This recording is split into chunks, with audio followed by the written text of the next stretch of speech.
Well, the polls are open on this Election Day 2012 in Connecticut. Thankfully, last week's storm isn't causing problems in the vast majority of the state.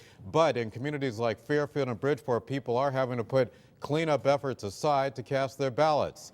Ken Pearson, News 8 Control this day with more on how those voters are coping. Ken. Yeah, Keith Sandy did her level best to try to disrupt the electoral process in Connecticut, but this is another example of democracy prevailing in the face of adversity.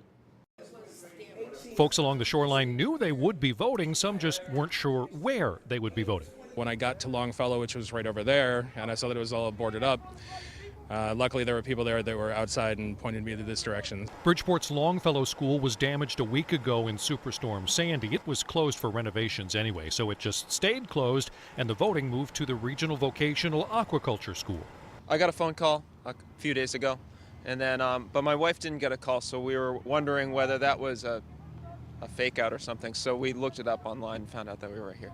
Fortunately, it's not that much of a disruption because this is the aquaculture school where people are voting today. Where they normally would be voting is the Longfellow School, and it's that light-colored building right back there.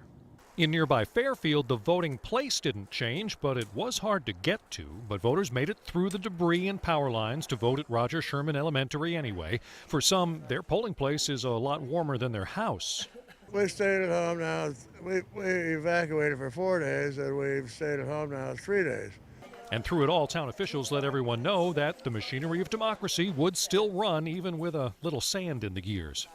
But they did a good job, particularly with respect to the election, of telling people in telephone calls that their polling places would be open and where to go, et cetera. So it made sure that if you wanted to vote, you knew where.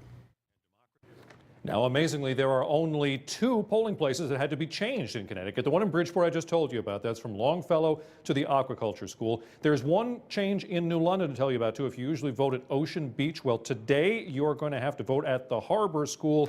All of this means, with only 2 locations changed, that there is absolutely no excuse not to get out and vote today. Live in News 8 Control, I'm Kent Pierce. Keith, back to you.